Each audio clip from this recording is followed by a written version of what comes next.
ओम शांति 8 ଜାନୁଆରୀ 2024। परम शिक्षक श्री भगवान वाच्य मीठे बच्चे बाबाଙ୍କ स्मृतिରେ रही सदा सर्वदा हर्षित होई रुह। ଯେଉଁମାନେ ବାବାଙ୍କ ସ୍ମୃତିରେ ରହିଥାନ୍ତି ସେମାନେ ବହୁତ ରମଣୀକ ଏବଂ ମଧୁର ସ୍ୱଭାବର ହୋଇଥାନ୍ତି। ଖୁସିରେ ରହି ସେବା କରିଥାନ୍ତି। ଆଜିର ପ୍ରଶ୍ନ, ଜ୍ଞାନର ନିଶାରେ ରହିବା ସହିତ କେଉଁ ଚେକିଂ କରିବା ବହୁତ ଜରୁରୀ? ଜ୍ଞାନର ନିଶାରେ ରହିବା ସହିତ କେଉଁ ଚେକିଂ କରିବା ବହୁତ ଜରୁରୀ? ଉତ୍ତର, ଜ୍ଞାନର ନିଶା ତ ରହିଛି, କିନ୍ତୁ ଚେକ୍ କର ଯେ ମୁଁ ଦେହୀ ଅଭିମାନୀ କେତେ ହୋଇଛି। ଜ୍ଞାନ ତ ବହୁତ ସହଜ, କିନ୍ତୁ ଯୋଗରେ ମାୟା ବହୁତ ବିଘ୍ନ ପକାଇଥାଏ। ଗୃହସ୍ଥରେ ରହି ମଧ୍ୟ ଅନାସକ୍ତ ହୋଇ ରହିବାକୁ ହେବ। ଏପରି ନ ହେଉ ଯେ ମାୟା ରୂପୀ ମୂଷା ଭିତରେ ଭିତରେ କାଟୁଥାଉ, କିନ୍ତୁ ତୁମକୁ ଜଣା ନ ପଡ଼ୁ। ନିଜର ନାଡ଼ିକୁ ନିଜେ ହିଁ ଦେଖୁଥାଅ ଯେ ବାବାଙ୍କ ସହିତ ମୋର ଆନ୍ତରିକ ସ୍ନେହ ରହିଛି। କେତେ ସମୟ ମୁଁ ବାବାଙ୍କୁ ମନେ ପକାଉଛି। ଗୀତ ଜଲେ ନ କ୍ୟୁଁ ପରୱାନା। ଓମ୍ ଶାନ୍ତି। ମିଠା ମିଠା ସନ୍ତାନମାନେ ଗୀତର ଗୋଟିଏ ଧାଡ଼ି ଶୁଣିଲ।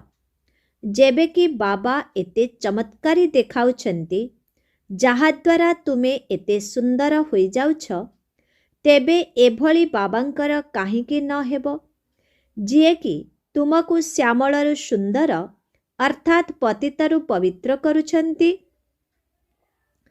ତୁମେମାନେ ଜାଣିଛ ଯେ ଏବେ ଆମେ ଶ୍ୟାମଳରୁ ଗୋରା ହେଉଛୁ। ଏହା କେବଳ ଜଣକର କଥା ନୁହେଁ। ଦୁନିଆର ସମସ୍ତେ ଶ୍ରୀକୃଷ୍ଣଙ୍କୁ ଶ୍ୟାମ ସୁନ୍ଦର ବୋଲି କହି ଦେଉଛନ୍ତି। ଚିତ୍ର ମଧ୍ୟ ଶ୍ୟାମ ସୁନ୍ଦରର ତିଆରି କରୁଛନ୍ତି। କେଉଁ ଚିତ୍ର ଗୋରା ତ କେଉଁ ଚିତ୍ର ଶ୍ୟାମଳ ରୂପର ତିଆରି କରୁଛନ୍ତି। ମନୁଷ୍ୟ ବୁଝିପାରୁନାହାନ୍ତି ଯେ ଏହା କିପରି ସମ୍ଭବ। ସତ୍ୟଯୁଗର ରାଜକୁମାର କେବେ ବି ଶ୍ୟାମଳ ହୋଇପାରିବେ ନାହିଁ। ଶ୍ରୀକୃଷ୍ଣଙ୍କ ପାଇଁ କହୁଛନ୍ତି, ଶ୍ରୀକୃଷ୍ଣ ସଦୃଶ ସନ୍ତାନ ମିଳୁ, ଶ୍ରୀକୃଷ୍ଣ ସଦୃଶ ସ୍ୱାମୀ ମିଳୁ। ତେବେ ସିଏ ଶ୍ୟାମଳ କିପରି ହେବେ? କିଛି ହେଲେ ବି ବୁଝିପାରୁନାହାନ୍ତି। ଶ୍ରୀକୃଷ୍ଣଙ୍କୁ କାହିଁକି ଶ୍ୟାମଳ ରୂପରେ ଦେଖାଉଛନ୍ତି, ତାର କାରଣ ଥିବା ଦରକାର। ଏଭଳି ମଧ୍ୟ ଦେଖାଇଛନ୍ତି ଯେ ଶ୍ରୀକୃଷ୍ଣ ସର୍ପ ଉପରେ ନୃତ୍ୟ କରିଥିଲେ, କିନ୍ତୁ ଏଭଳି କଥା ତ କେବେ ହୋଇପାରିବ ନାହିଁ। ଶାସ୍ତ୍ରରୁ ଏହିଭଳି କଥା ଶୁଣି କହିଦେଉଛନ୍ତି, କିନ୍ତୁ ବାସ୍ତବରେ ଏଭଳି କଥା ହୋଇନଥିଲା। ଯେପରି ଚିତ୍ରରେ ଦେଖାଇଛନ୍ତି ନାଗସାପର ଶଯ୍ୟା ଉପରେ ନାରାୟଣ ଶୟନ କରିଛନ୍ତି, କିନ୍ତୁ ସାପ ଇତ୍ୟାଦିର ଶଯ୍ୟା ବାସ୍ତବରେ କିଛି ନାହିଁ। 100 ମୁଖ ଥିବା ସାପ କ'ଣ ଅଛନ୍ତି? କିନ୍ତୁ ଚିତ୍ର ସବୁ ତିଆରି କରି ଦେଇଛନ୍ତି। ବାବା ବୁଝାଉଛନ୍ତି, ଏସବୁ ଚିତ୍ରର କୌଣସି ଅର୍ଥ ହିଁ ନାହିଁ। ଏସବୁ ହେଉଛି ଭକ୍ତି ମାର୍ଗର ଚିତ୍ର, କିନ୍ତୁ ଏହା ମଧ୍ୟ ଡ୍ରାମାରେ ନିର୍ଦ୍ଧାରିତ ହୋଇ ରହିଛି। ଆରମ୍ଭରୁ ଆଜି ପର୍ଯ୍ୟନ୍ତ ଯେଉଁ ନାଟକ ସୁଟିଂ ହୋଇଛି, ତାହାର ପୁଣି ପୁନରାବୃତ୍ତି ହେବ।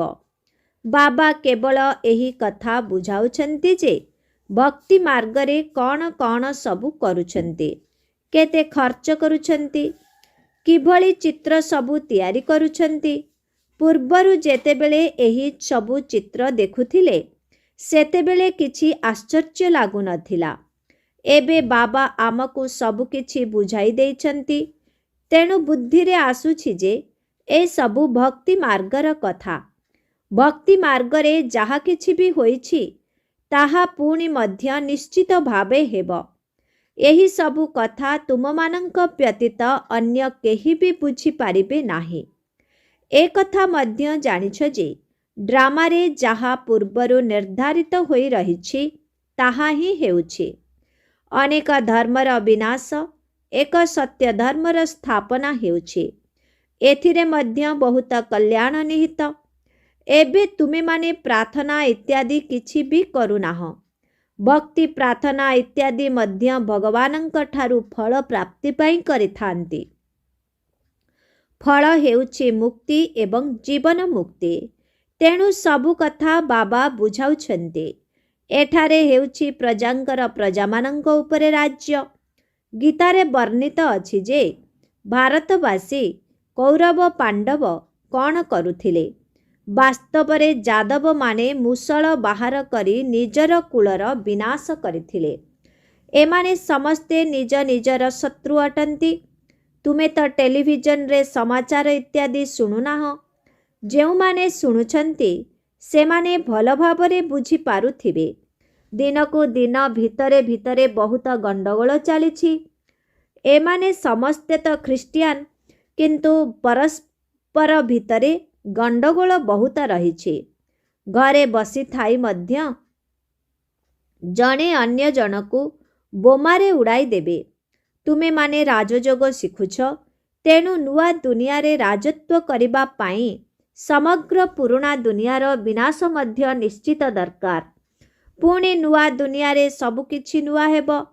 सेठारे पांच तत्व मध्य सतोप्रधान रहिबो। समुद्रर मध्य एभली ताकत रहिबो नाही जहा कि उच्छुली किछि भी क्षति करि देबो। एबे तो पांच तत्व मध्य केते क्षति करि देउछि। सेठारे प्रकृति मध्य दासी होई रहिबो। सेथिपई सेठारे कौनसी दुख रहिबो नाही। तेबे एहा मध्य पूर्व प्रस्तुत ड्रामार खेल। स्वर्ग कुहा जाउछि सत्ययुग को। ख्रिस्टियान माने मध्य कहिथांती जे प्रथमे प्रथमे एही दुनिया स्वर्ग थिला। भारत हेउछि अविनाशी भूमि। सेमाने केवल एतिकी जानि नाहंती जे आमको दुखरो उद्धार करिबा पाई बाबा भारत को आसी थांते। शिवरात्रि मध्य पालन करुछंती।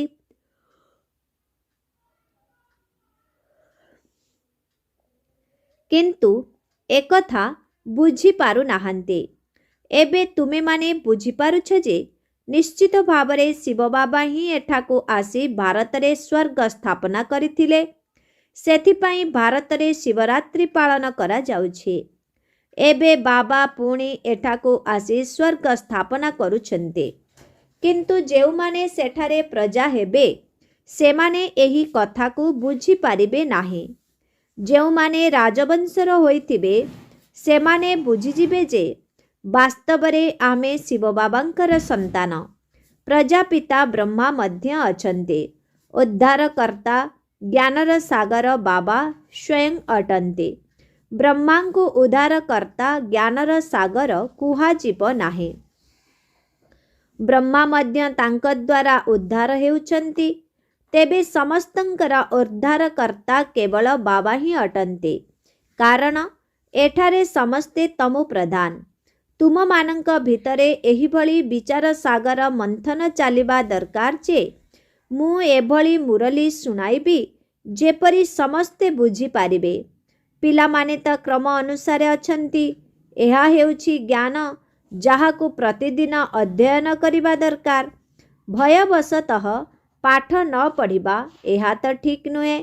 पुणी कहुछ मोर कर्म बंधन रहिछि। देख आरंभरे अनेक बंधन मुक्त होई आसीथिले। सेथि मध्यरु केही केही चालीगले। सिंधु प्रदेश रे केते कन्या आसीथिले, किंतु गंडगोल कारणरु केते सबु शत्रु होई गले। प्रथमे सेमानंकु एही ज्ञान बहुत भल लागुथिला। भाबुथिले एहांकु भगवानंकर शक्ति मिलिछि। एबे मध्य केही केही भाबुछन्ति जे ब्रह्मांक भितरे कौनसी शक्ति अछि, किंतु एकथा बुझु नाहंती जे तांक भितरे परमात्मांकर प्रवेशता होइछि। आजि काले तो तंत्र मंत्रर ताकत अनेकंक भितरे अछि। समस्ते गीता सुनाइबारे लागिछन्ति। बाबा कहुछन्ति ए सबु हेला भक्ति मार्गर पुस्तक। ज्ञान सागर त मुही अटे। मोते ही भक्ति मार्गरे समस्ते मने पकाई थांते। ड्रामार योजना अनुसारे यह मध्य निर्धारित होई रहिछि। भक्ति रे साक्षात्कार मध्य होइथाए। बाबा भक्ति मार्गरे भक्त मानंकु मध्य संतुष्ट करिथांते। ज्ञान तो बुझु नाहंती, तेबे तांक पाई भक्ति भल। भक्ति रे मध्य अनेक मनुष्य सुधरी जानते। ଚୋରି ଇତ୍ୟାଦି କରନ୍ତି ନାହିଁ। ଯେଉଁମାନେ ଭଗବାନଙ୍କର ଭଜନ କରନ୍ତି ସେମାନଙ୍କ ପାଇଁ କେବେ ହେଲେ ଓଲଟା କଥାବାର୍ତ୍ତା କରିବେ ନାହିଁ। ସେମାନେ ମଧ୍ୟ ଭକ୍ତ ଅଟନ୍ତି ନା? ଆଜିକାଲି ଭକ୍ତମାନେ ମଧ୍ୟ ବହୁତ ଠକୁଛନ୍ତି। ଏପରି ନୁହେଁ ଯେ ଶିବ ବାବାଙ୍କର ସନ୍ତାନ ହେଲା ପରେ ଠକିବେ ନାହିଁ। ପୂର୍ବ ଜନ୍ମର ଏଭଳି କିଛି କର୍ମ ରହିଛି ଯେଉଁଠି ପାଇଁ ଠକିଥାନ୍ତି। ଜ୍ଞାନ ମାର୍ଗରେ ଥାଇ ମଧ୍ୟ ଠକୁଛନ୍ତି। ଏଥିରେ ଜ୍ଞାନର କୌଣସି ସମ୍ବନ୍ଧ ନାହିଁ। ତୁମେମାନେ ଏବେ ସେବା କରୁଛ, ଜାଣୁଛ ଶ୍ରୀମତ ଅନୁସାରେ ସେବା କଲେ ଫଳ ଅବଶ୍ୟ ମିଳିବ। ଆମକୁ ସବୁକିଛି ସେଠାକୁ ଅର୍ଥାତ୍ ଆଗାମୀ କଳ୍ପ ପାଇଁ ଟ୍ରାନ୍ସଫର କରିବାକୁ ହେବ। ଯାହା କିଛି ବି ଧନ ସମ୍ପତ୍ତି ଅଛି ସେସବୁ ଈଶ୍ୱରୀୟ ସେବାରେ ଲଗାଇ ଆଗାମୀ କଳ୍ପ ପାଇଁ ଜମା କରିବାକୁ ହେବ। ବାବାଙ୍କୁ ଆରମ୍ଭରେ ବହୁତ ମଜା ଲାଗୁଥିଲା। ବାବା ଯେତେବେଳେ ସେଠାରୁ ଅର୍ଥାତ୍ କଲିକତା ବାହାରିଲେ ଗୋଟିଏ ଗୀତ ଲେଖିଥିଲେ, ଅଲଫ କୋ ମିଲା ଆଲ୍ଲା, वे को मिली बादଶାହୀ, ଅର୍ଥାତ୍ ମୋତେ ଭଗବାନ ମିଳିଗଲେ, ମୋର ଭାଗିଦାରକୁ ବିନାଶୀ ଧନର ବ୍ୟବସାୟ ମିଳିଗଲା। ଶ୍ରୀକୃଷ୍ଣଙ୍କର ଏବଂ ଚତୁର୍ଭୁଜ ବିଷ୍ଣୁଙ୍କର ସାକ୍ଷାତକାର ହେଲା। ବୁଝିଗଲେ ଯେ ମୁଁ ସେଠାରେ ଯାଇ ଦ୍ୱାରିକାର ରାଜା ହେବି। ବ୍ରହ୍ମା ବାବାଙ୍କୁ ଏହିଭଳି ନିଶା ରହୁଥିଲା। ଏବେ ଏହି ବିନାଶୀ ଧନ କ'ଣ କରିବି? ତେବେ ତୁମମାନଙ୍କୁ ମଧ୍ୟ ଏହିଭଳି ଖୁସି ରହିବା ଦରକାର। ବାବା ଆମକୁ ସ୍ୱର୍ଗର ରାଜତ୍ୱ ଦେଉଛନ୍ତି, କିନ୍ତୁ ସନ୍ତାନମାନେ ଏତେ ପୁରୁଷାର୍ଥ କରୁନାହାନ୍ତି। ଏହି ମାର୍ଗରେ ଚାଲୁ ଚାଲୁ ତଳେ ପଡ଼ିଯାଉଛନ୍ତି। ବହୁତ ଭଲ ଭଲ ଯିଏକି ବାବାଙ୍କୁ ମଧ୍ୟ ନିମନ୍ତ୍ରଣ ଦେଇଥାନ୍ତି ସେମାନେ ମଧ୍ୟ ବାବାଙ୍କୁ ମନେ ପକାଉନାହାନ୍ତି। ବାବାଙ୍କ ପାଖକୁ ଚିଠି ଲେଖିବା ଦରକାର ଯେ ବାବା ମୁଁ ବହୁତ ଖୁସିରେ ଅଛି, ଆପଣଙ୍କ ସ୍ମୃତିରେ ମସ୍ତିରେ ଅଛି। ଏମିତି ବହୁତ ଅଛନ୍ତି ଯେଉଁମାନେ କେବେ ବି ବାପାଙ୍କୁ ମନେ ପକାଉନାହାନ୍ତି। ଯୋଗର ଯାତ୍ରା ଦ୍ୱାରା ହିଁ ଖୁସି ବଢ଼ିବ। ଯଦିଓ ଜ୍ଞାନର ମସ୍ତିରେ ରହୁଛନ୍ତି କିନ୍ତୁ ଦେହ ଅଭିମାନ ବହୁତ ରହିଛି। ଦେହୀ ଅଭିମାନୀ ଅବସ୍ଥା ହୋଇନାହିଁ। ଜ୍ଞାନ ତ ବହୁତ ସହଜ। ଯୋଗରେ ହିଁ ମାୟା ବିଘ୍ନ ପକାଇଥାଏ। ଘର ଗୃହସ୍ଥରେ ରହି ମଧ୍ୟ ଅନାସକ୍ତ ରହିବାକୁ ହେବ। ଏପରି ନ ହେଉ ଯାହାକି ମାୟା ପଞ୍ଝା ମାରିଦେବ। ମାୟା ମୂଷା ଏଭଳି କାମୁଡ଼ି ଦିଏ ଯାହାକି ରକ୍ତ ବାହାରିଯିବ, କିନ୍ତୁ କିଛି ବି ଜଣାପଡ଼ିବ ନାହିଁ। ତୁମମାନଙ୍କୁ ମଧ୍ୟ ଜଣାପଡ଼ିନଥାଏ ଯେ ଦେହ ଅଭିମାନ ଦ୍ୱାରା କେତେ କ୍ଷତି ହୋଇଥାଏ। ଉଚ୍ଚ ପଦ ପାଇପାରିବ ନାହିଁ, କିନ୍ତୁ ବାବାଙ୍କ ଠାରୁ ପୁରା ବର୍ଷ ନେବା ଦରକାର। ମମ୍ମା ବାବା ସଦୃଶ ଆମେ ମଧ୍ୟ ସିଂହାସନର ଅଧିକାରୀ ହେବା ଦରକାର। ବାବା ହେଉଛନ୍ତି ହୃଦୟ ଜାଣିଲା ବାଲା। ଏସବୁର ସ୍ମୃତି ଚିହ୍ନ ଦିଲୱାଡ଼ା ମନ୍ଦିରରେ ରହିଛି। ଭିତରେ ମହାରଥୀମାନେ ହାତୀ ଉପରେ ବସିଛନ୍ତି।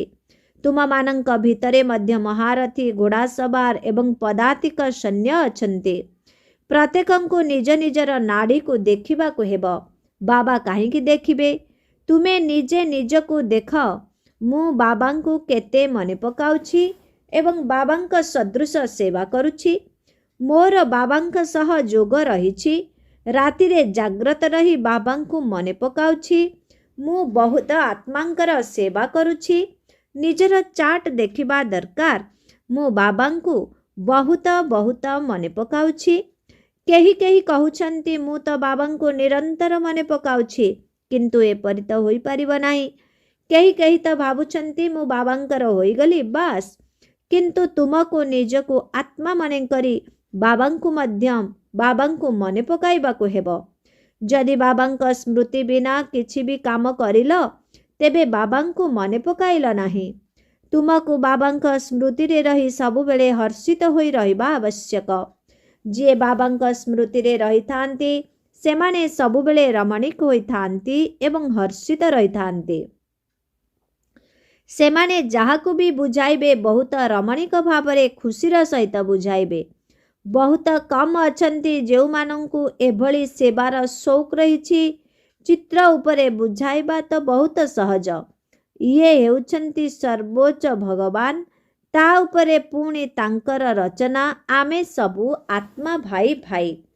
ଆମ ସମସ୍ତଙ୍କର ପରସ୍ପର ଭିତରେ ଭାତୃଭାବ ରହିଛି। मनुष्य किंतु पितृभाव बोली कही देइछंती। प्रथमे शिव बाबांक चित्र उपरे बुझाइबाकू हेब जे ये हेउछंती सबु आत्मा मानंक पिता, परम पिता, परमात्मा निराकार। मु आत्मा मध्य निराकार, जे कि भ्रुकुटी रे रहुछि। शिव बाबा मध्य तारका सदृश अटंती, किंतु एते सूक्ष्म तारकार पूजा किपरि होई परिबो, सेथिपाई बड़ आकारर करि देइछंती। बाकी आत्मा केबे 84 लक्ष जन्म नहीं न थाए। बाबा बुझाउछंती आत्मा प्रथमे अशरीरी होई आसे, पुणी एठारे शरीर धारण करी अभिनय करे। प्रथमे आत्मा सतो प्रधान थाए, पुणी पुनर्जन्म नहीं नहीं तमो प्रधान होई जाए। तापरे जेउ आत्मा माने आसी थांती से माने 84 जन्म नहीं न थांती। समस्ते तो 84 जन्म नहीं पारिबे नाही। आत्मा ही गोटिए शरीर छाड़ी अनेक शरीर धारण करिथाए। तार नाम, रूप, देश, काल सबू किछि परिवर्तन होई जाए। तुमे माने एही भली भाषण करिबा दरकार। कहउचंती आत्मानुभूति कर, किंतु कराइब किए? आत्मा ही परमात्मा कहिबा, एहाकू कण आत्मानुभूति कराइबा? एहा हेउछि नुआ ज्ञान। बाबा हेउछंती ज्ञानर सागर, पतित पावन, समस्तंकर सद्गति दाता, जे कि एठाकू आसी बुझाउछंती। पुणी सेमानंकर बहुत महिमा कर। तापरे कुह, एबे तो आत्मार परिचय सुनिले, पुणी परमात्मांकर परिचय सुनंतो। तांको समस्त आत्मा मानंकर पिता बोली कुहा जाए। सिए केबे छोट बड़ होई न थांती। परम पिता परमात्मा अर्थात सुप्रीम सोल, सोल अर्थात आत्मा, परमात्मा तो सबुठारो ऊर्ध्वरे रही थांती। सिए केबे भी पुनर्जन्म रे आसंती नाही, सेथिपाई तांको परम पिता कुहा जाए। एते छोटो आत्मा भितरे 84 जन्मर अभिनय भरपूर होई रहिछि। पतित पावन तांको ही कुहा जाए एवं तांको नामर सदा सर्वदा शिव बाबा ही रही थाए। बाबा कहउचंती पतित पावन तांको ही कुहा जाए एवं तांकर नाम सदा सर्वदा शिव बाबा ही रही थाए, रुद्र बाबा नुहे। किंतु भक्ति मार्गरे तांकर नाम बहुत रखी देइछंती। तांको ही समस्ते मने पकाउछंती। कहउछंती हे पतित पावन, एठाकू आस, आसी आमको पवित्र कर। तेबे निश्चित भावरे तांको आसीबाकू पड़िबो। किंतु सिए सेतेबेले आसक्ति जेतेबेले कि आदि सनातन देवी देवता धर्मर स्थापना करिबार थाए। एहा हेउछि कलिजुग। एठारे ढेर मनुष्य अछंती। सत्य जुगरे बहुत कम मनुष्य रही थांती। गायन मध्य रहिछि ब्रह्मांक द्वारा स्थापना, शंकरंक द्वारा विनाश। तेबे गीता द्वारा ही आदि सनातन धर्मर स्थापना होइथिला। केवल सेथिरे भूल रे श्री कृष्णंकर नाम लेखि देइछंती। किंतु बाबा कहउछंती सिए तो पुनर्जन्म नहीं थांती। मु तो पुनर्जन्म रहित। तेबे वर्तमान विचार कर, परम पिता परमात्मा शिव निराकार शिव ना श्री कृष्ण। गीतार भगवान वास्तव रे किए? भगवान तो जनक कुहा जाए। यही कथा को जदि केही मानु नाह तेबे बुझी जाओ जे सिए आम धर्मर नुहे। सिए सत्यजुगी आत्मा होइथिबो। जिए सत्यजुगी आत्मा होइथिबो सिए तुरंत मानिजिब एवं पुरुषार्थ रे लागिजिब। एहा ही मूल कथा। एथिरे तुमे ही विजयी हेब। किंतु सेपरी देही अभिमानी अवस्था काहे? परस्परर नाम एवं रूपरे बुड़ी रहिछंती। भक्ति मार्गरे मध्य कहूथिले चिंता थिला पार ब्रह्मरे रहुथिबा परमात्मांकर। बाकी डर काहाकू? एथिरे बहुत साहस दरकार। जो माने भाषण करुछंती से माने आत्मार ज्ञान को बहुत मस्तिर सहित देवा दरकार। पुणी परमात्मा काहाकू कुहा जाए? एही कथा उपरे मध्य बुझाइबा दरकार। बाबांकर महिमा हेउछि स्नेहर सागर, ज्ञानर सागर इत्यादि। सेहीपरि महिमा तुम मानंकर मध्य रहिछि। ତେଣୁ କାହା ଉପରେ ରାଗିବା ଅର୍ଥ ଆଇନକୁ ନିଜ ହାତକୁ ନେବା। ବାବା କେତେ ମିଠା। କେହି ଯଦି କୌଣସି କାମ ପାଇଁ ମନା କରିଦେଇଛନ୍ତି ତେବେ ସିଏ ନଟବର ହୋଇପାରିବ ନାହିଁ। ବାବା କହୁଛନ୍ତି ବାବା କେତେ ମିଠା। ଯଦି କେହି କୌଣସି କାମ ପାଇଁ ମନା କରିଦେଉଛନ୍ତି ତେବେ ସିଏ ନଟବର ହୋଇପାରିବ ନାହିଁ। ତେଣୁ ବହୁତ ମିଠା ହେବାକୁ ପଡ଼ିବ। ଆଚ୍ଛା, ମିଠେ ମିଠେ ଶିଖିଲା ଦେ ସନ୍ତାନମାନଙ୍କ ପ୍ରତି ମାତା ପିତା ବାପଦାଦାଙ୍କର ମଧୁର ସ୍ନେହଭରା ସ୍ମୃତି ଏବଂ ସୁପ୍ରଭାତ। ଆତ୍ମିକ ପିତାଙ୍କର ଆତ୍ମିକ ସନ୍ତାନମାନଙ୍କୁ ନମସ୍ତେ। ଆତ୍ମିକ ସନ୍ତାନମାନଙ୍କର ଆତ୍ମିକ ପିତାଙ୍କୁ ଓମ୍ ଶାନ୍ତି ନମସ୍ତେ। ଧାରଣା ପାଇଁ ମୁଖ୍ୟ ସାର 1 ନମ୍ବର, ନିଜର ପୁରୁଣା ବ୍ୟାଗେଜକୁ ସ୍ଥାନାନ୍ତରିତ କରି ବହୁତ ଖୁସି ଏବଂ ମସ୍ତିରେ ରହିବାକୁ ହେବ। ମମ୍ମା ବାବାଙ୍କ ଭଳି ସିଂହାସନର ଅଧିକାରୀ ହେବାକୁ ପଡ଼ିବ। ବାବାଙ୍କ ସ୍ମୃତିରେ ମଜ୍ଜି ରହିବାକୁ ହେବ। 2 ନମ୍ବର, କାହାକୁ ଡରି ପାଠ ପଢ଼ାକୁ କେବେ ବି ଛାଡ଼ିବା ଉଚିତ ନୁହେଁ। ଯୋଗ ବଳ ଦ୍ୱାରା ନିଜର କର୍ମ ବନ୍ଧନକୁ ହାଲକା କରିବାକୁ ହେବ। କେବେ ବି କ୍ରୋଧର ବଶବର୍ତ୍ତୀ ହୋଇ ଆଇନକୁ ନିଜ ହାତକୁ ନେବା ଉଚିତ ନୁହେଁ।